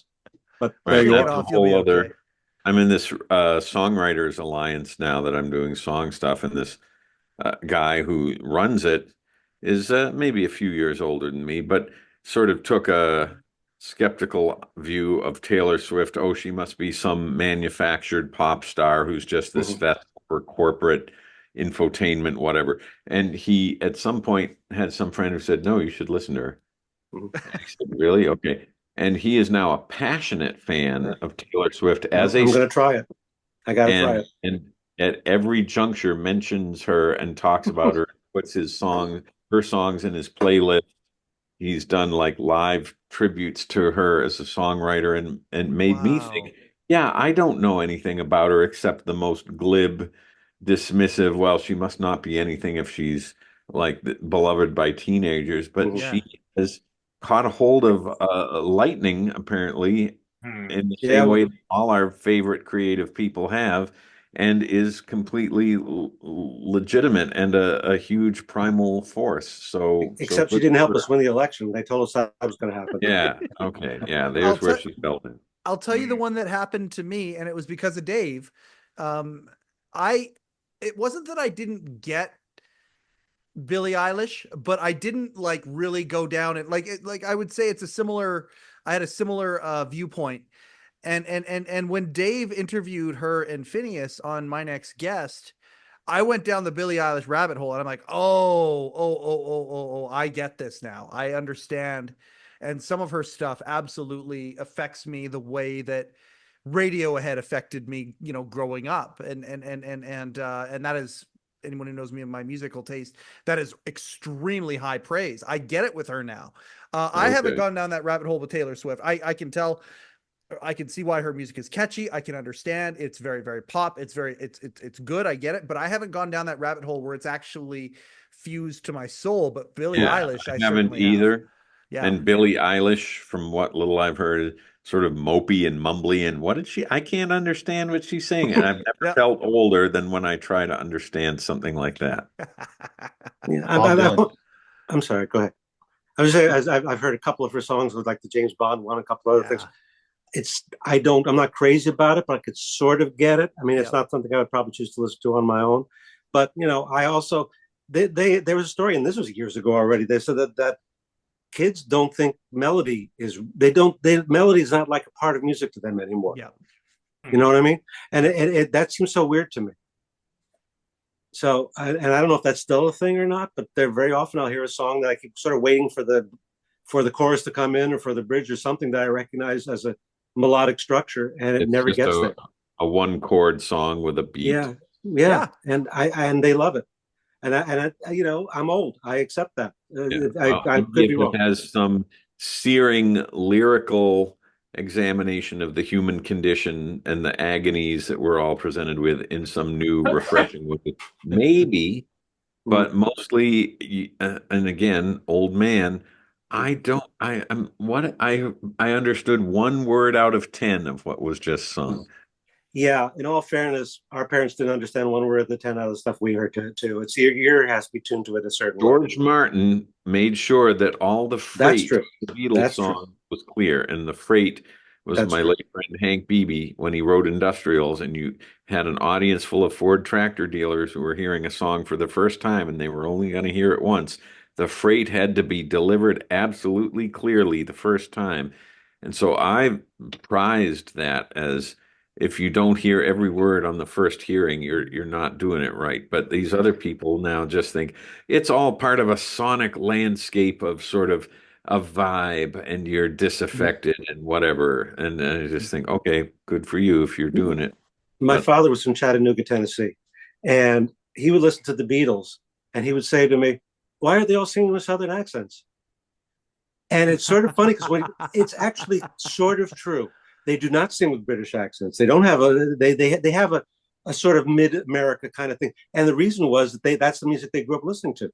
I mean, it was the early rock and roll they listened to. It was all from the South or that kind of area. And it's sort of seeped in. It's not a hard Southern accent, but my father recognized it as such. Yeah, like they were doing Buck Owens. Well, exactly. He's from Bakersfield, not from the South. Yeah. Right. That was what their influences. So, but now we take it for granted that that's the sound of pop, that pop era of popular music. They loved Chuck Berry. Yeah, Chuck. Yeah, exactly. Mm-hmm. That's the stuff they love. Little so they Richard, they were performing on the same bill with him for like months at a time. Yep, Roy Orbison and. Yeah. Is anyone still listening? I may tap out soon. No. Steve, before you tap out, I do have a question for you, and it's about Hank. It's about Hank. Okay, so Hank Beebe, right? Yeah. Okay. When Tim Thomerson was given the gig to do the Tales from the Old West, his name was Bob Beebe Thomerson. Was the BB? Was that you? No, I had nothing to do with that segment. Okay. It was one of the things in the later realm of the show that utterly baffled me, and I understood. Okay, this is Dave sort of carving out airtime for his old friends or whatever. Yeah. But I just thought, I don't know what this is. I don't know who this I have, it's like something from another extremely cryptic planet has fallen on my head here. I don't know what this is. I loved it so much. Who I was actually, behind that segment? Do we know? Do we know who wrote well, that? I was wondering if Tim was a part of it, an engineer of it, but I got to talk to Altman again because Altman was going to get me in touch with Tim, and then I think he had a surgery, maybe like a knee surgery or something like that. I'm not sure if that's what it was, but it was something like that. And so I never really followed up on it, but I got to get Tim on here and talk about some of this stuff. I just remember funny as hell. Yeah. But then I was like, why are they doing 3 or 4 of them a night? It's like I didn't know if they were intentionally trying to bother people. Yeah, I mean, there was a sort of weird passive aggressive, let's see how far we can alienate the audience before CBS cancels us. Mike, I'm going to have to tap out too. I'm afraid. I don't know if Steve's going or not. No. If I have medical tests first thing tomorrow morning. So another fun part of being old. So I'm going to do that. And my intention is basically get it. If I have any illness at all, I want to get it done with before RFK Jr. takes over the health department. So I'm going in now. Let them check things out. I love you, my friend. Tell your wife I love her as well. Well, we love you too, and thank you. Yes, you Steve, tell Lori I said hi as well. Tonight. I'm sorry, I didn't hear you. What was that, Darin? Tell Lori I said hi as well. Oh, of course. Thank you so much. You guys cheered me up tonight because I'm not in a great mood today. So thank you for doing this. All right. So take care. Talk to you soon. I don't even know how to do this, but right. I guess I'll pop out sometime. All right, Take care, guys. Bye-bye. See you, Bye, Winder. And right. Mr. Young, same thing. Thank you so much for taking time out of your night to be here, Steve. This was so much fun. Well, I remembered. 9:00. Wasn't that the? Oh, there's the email. Oh, there's. Yeah, let me pour myself a martini and see what happens. Okay. The quantifier. That's Steve Young's martini, ladies and gentlemen. And next time, the former bartender will come on and reveal the secrets of the quantifier. Not a quantifier. That's good. All right, I'm going. Good night, all. Peace Adam, and love, pleasure. my friend. Nice to meet you. See you. All right, bye-bye. See you later. How much fun was that, boys? All right, Adam. That was pretty great. Me and you, who's going to last the longest? Well, I have to be at work in 7 hours, so it's not going to be long for me. Yeah, I'm gonna. How much fun was that, though? I knew it would. I knew that this is something. Me and Morty have been talking about doing this with a reunion with some of the folks on late night, and I wanted to take it out for a test run before we had, potentially the names that we're talking about here. Mm-hmm. It was actually Madeline Smithberg's idea, who hasn't been on the show, and she wants to come on with Morty and a couple other ones. And it all spawned from, they talked about this text chain that they had going when Richard Simmons passed. And it was just one-liner after one-liner after one-liner of hilarity. They're just, going through these memories and stuff. And Madeline says to me, she goes, I'd like to have all these people on your show at the same time. And I'm like, yes, Madeline, I would like that too. I think that would be very great. And, but I wanted to take it for a test run first. And so this was, I think as a guest, it works like when I was on your show, however many months ago it was, it felt easier when Don Geller hopped on because it was someone else to play off of too. And when you have 4 or 5 people, one of those people are going to say something that I can do a zinger off of that or something. So it's good. Bring them on. Yeah, so that was a lot. And if I have nothing, then I have 4 other people that can fill in. Well, there we go. Like, that's it. And that's friends of the show. Like, this is the one thing that I wanted to do. And it's funny, Darin, made some jokes at the beginning why he was the first guest on the show. I totally shouldn't have been. The original idea was collecting a community of us that all kind of felt the same way, were affected the same way, but in our own different slants. And I thought the first 20 to 30 episodes of the Letterman podcast was going to be kind of this, like what we're doing here. I did not suspect that by episode 7, Dreesen was going to be on, or some of these other, like, it just, Checky, again, he just came through in such a way, with the staffers. But now the cool part is we can merge all of us who have this fascination with some of these guys, and we can ask questions to them, and it keeps the passion alive. Like, I love the whole idea of it. And we have enough people that are friends of the show that we can do this anytime. And really, at the end of the day, it's limitless. When we have certain people on, even for a first time, I like the idea of having a couple of us on here. I think it's a cool gig. So Well, Adam, I wrote the joke. The best thing about this podcast is if you've seen Letterman's show once, you can be a guest on this podcast. So, and that's what I thought this podcast was going to be. Sure. I thought it was just going to be fans of the show talking about how much they loved it and their favorite segments and that type of stuff. And I was like, good for Mike. It'll be a cute little show. And then 3 episodes after I was on, he had Mark Melkoff, and then he had the dude who wrote the Bumpers book, and then he had Tom Dreesen, and then he had, and I'm like, my God, and it just totally evolved. So it evolved into something amazing, something much faster and bigger than I had anticipated. And not like I never thought that he was capable of doing it. I just didn't think it would. I thought it was going to be a fan podcast. Yeah. So It was my episode, I think, was 1 or 2 episodes after Dick Cavett. I'm like, holy hell, I have to follow up Dick Cavett. That's not good. Ooh. No. Yikes. Well, and that's the beautiful thing about not caring about the numbers, and the people who come on the show don't either. Paul did not care what our numbers were when he came on. Morty either. And it's because I think there's the fraternity of people who have been on the show. They're like, oh, so-and-so was on. Okay, I'll jump on.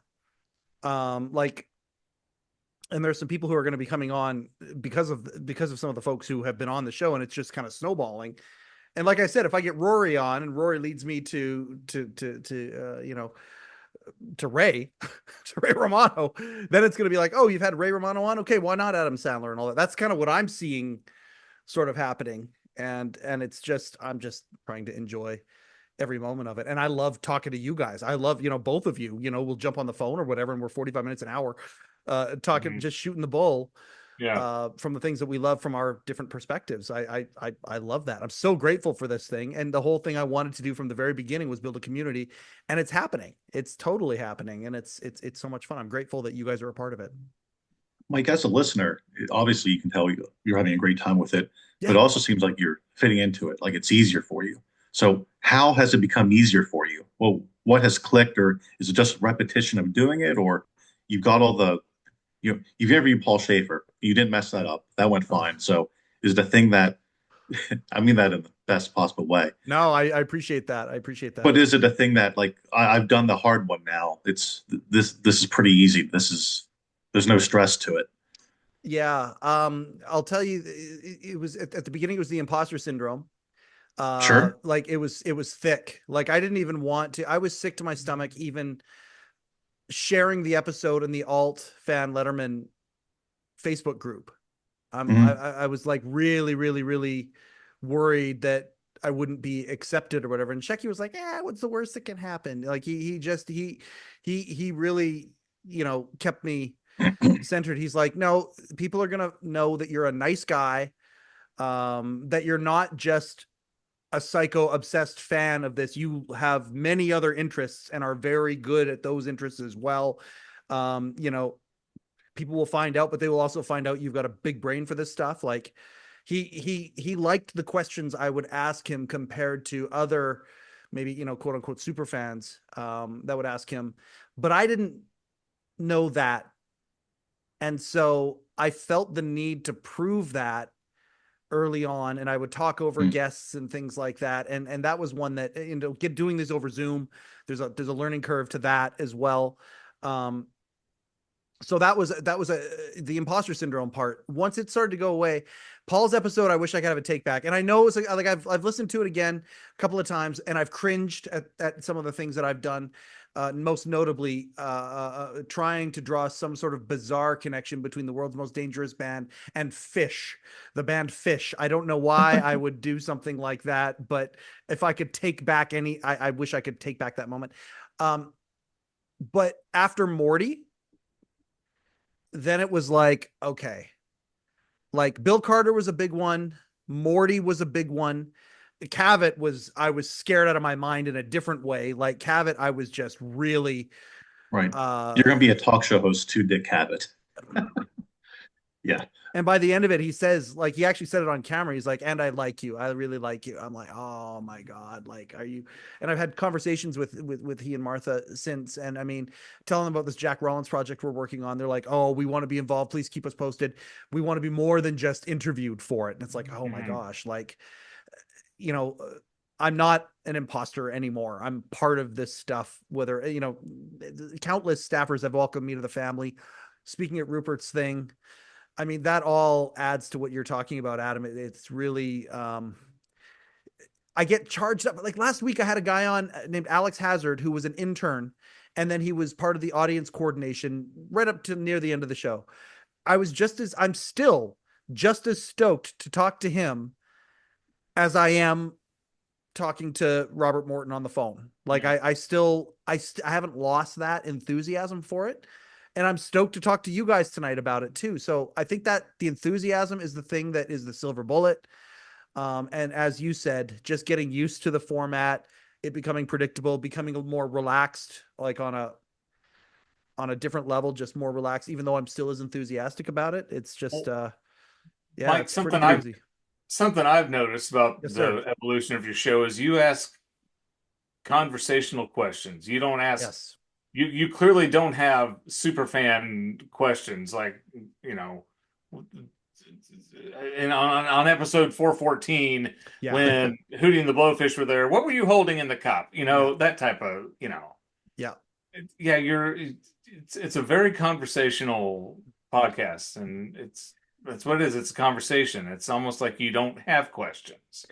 The techs and the cameramen have, and Amy Sharon is a good example that I like to use, because Amy was like, oh man, I'm not going to be good for this show. I won't be very good. I'm like, no. It's not an interview. It's a conversation. You and I are just going to have a conversation. I said, did you enjoy your time at Letterman? She said, it was the greatest time of my life outside of my family. I'm like, okay, can I ask you why? And can we talk about that? And I'll tell you what, we'll do it on camera. And if you don't like it, we won't air it. And I've made that promise to a few people. And that's the difference, I think. And this is also the reason why some people who hate the show, because I grate on their whatever, and I too talk a lot because I kind of kickstart the conversation with people. Like with Amy, I did the majority of the talking for the first 4 or 5 minutes or whatever. But once she starts conversing back and forth, then I can kind of sit back and let them talk more and more and more and more and more. And the majority of our guests, that's what they do. So yeah, a conversation rather than an interview is certainly an intentional part of the show. And I mean, I'm preaching to the choir. Irritable Dad Syndrome. It's a total conversation with the two of you, and you just kind of bounce off each other, right? It can't be an interview to have that sort of show. It's interesting, Mike. A few years ago, I interviewed Richard Edlund. You guys know who Richard Edlund is by any chance? Yep. Darin has that look in his face, like, who's Richard Edlund? The name sounds familiar, and I'm trying to think of where I can't place it. So he was one of the founding members of Industrial Light and Magic. So the opening shot of Star Wars, where the Star Destroyer comes over the camera, that was Richard Edlund. He worked on Raiders of the Lost Ark, Ghostbusters, I think Back to the Future. I think he was in the Screen Actors Guild. He has more Emmys and Lifetime Achievement Oscars than anyone you could imagine. Yeah. He also happened to take the photography for Warren Zevon's first album. And he also developed the pig nose amplifier, which George Harrison used, Bob Dylan used, Warren used. And I just got this idea one day. I'm going to email his website and interview this guy because he knew Warren Zevon. And you know what? He said yes. And I interviewed the dude for 2 hours.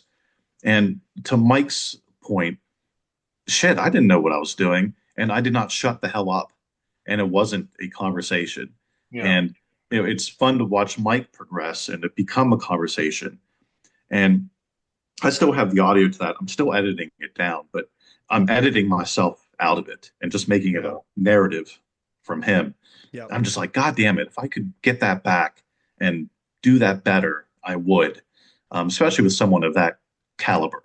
Well, when you have so a good conversation goes both ways. You need to be a good conversationalist, and then the person you're speaking to needs to be open to that, needs to be willing to have the conversation. Yeah. Many years ago, uh, Billy Bob Thornton was coming to town, and he was coming to this bar up the road from me. And a friend of mine is buddies with the guy who runs the place. Mhm. And I said, I would love to meet Billy Bob Thornton. Can you arrange something where I can get a backstage pass? I'll buy my tickets. I just want to meet him. He says, let me see what I can do. So he comes back the next day, says, it's all arranged. You're going to be there. You're going to be the only one doing the interview, and it'll be good. And I'm like, I'm doing an interview? Oh, okay. Oh, I totally wasn't planning on doing it. So I bring the camera and the lights and microphones, and I brought my buddy Dave with me to shoot it because, I mean, you know, and his manager tells me, he says, you got 20 minutes. That's it. Don't go more, 20 minutes. And he only wants to talk about his music. So don't talk to him about any of his movies or TV shows. He's only wanting to talk about his band and his music. And so those are the only two guidelines that I had. I started talking to Billy Bob Thornton, and he would not shut up.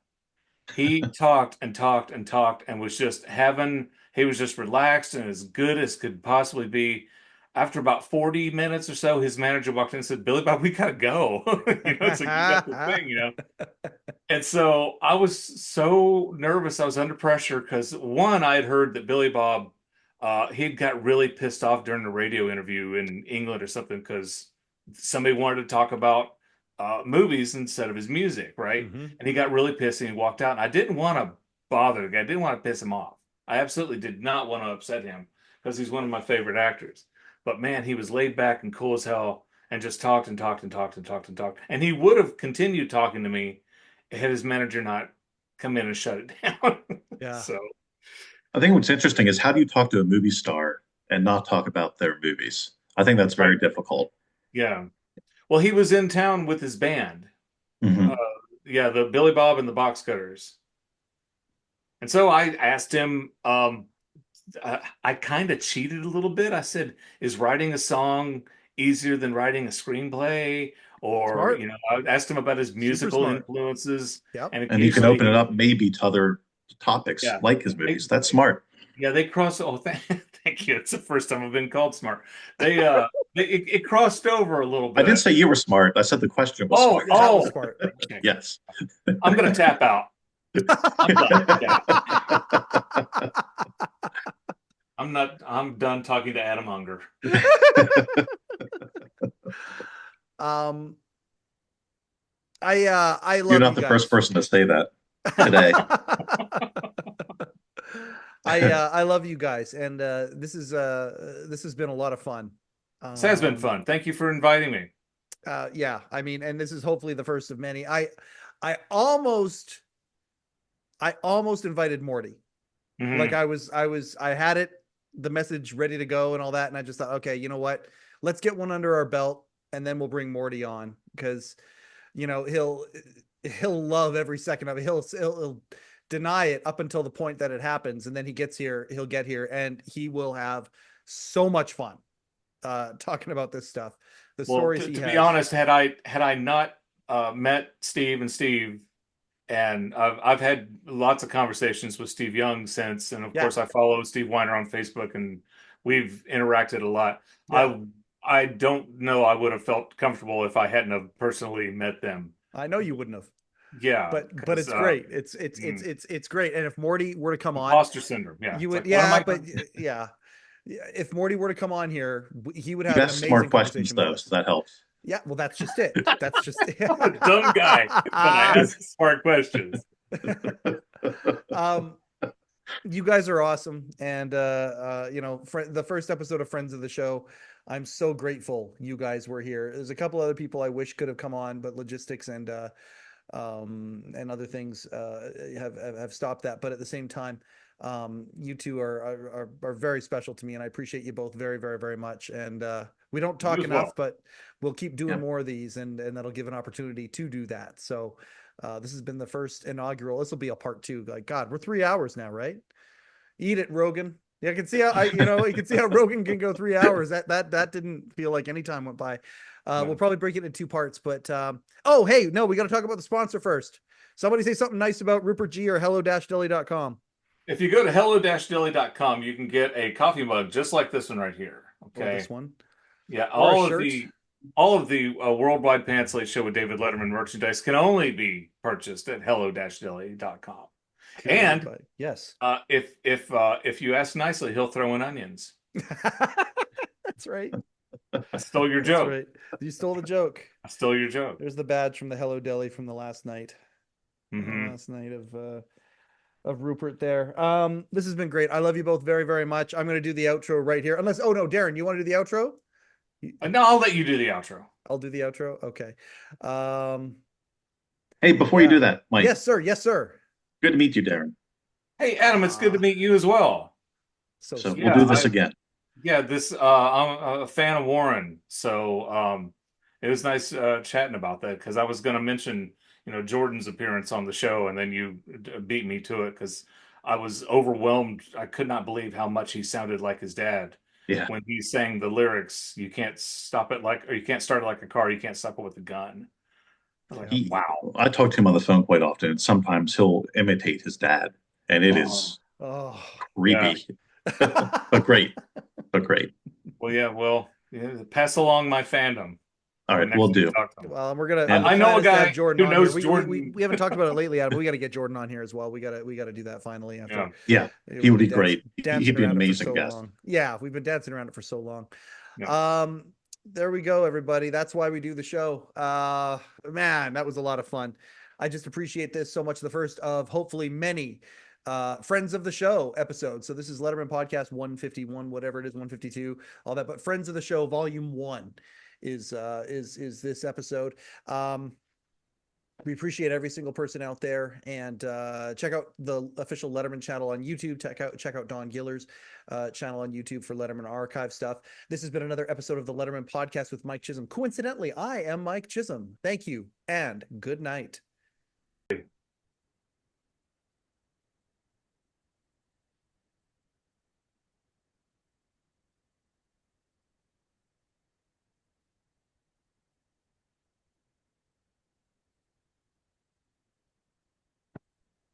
You can start anytime. Oh, I'm waiting for you to just say hi and do your intro. And I'm saying, why don't you do the intro? Why don't you welcome everybody to the Letterman Podcast? I'm doing the intro. The show. Okay. You take over the show, man.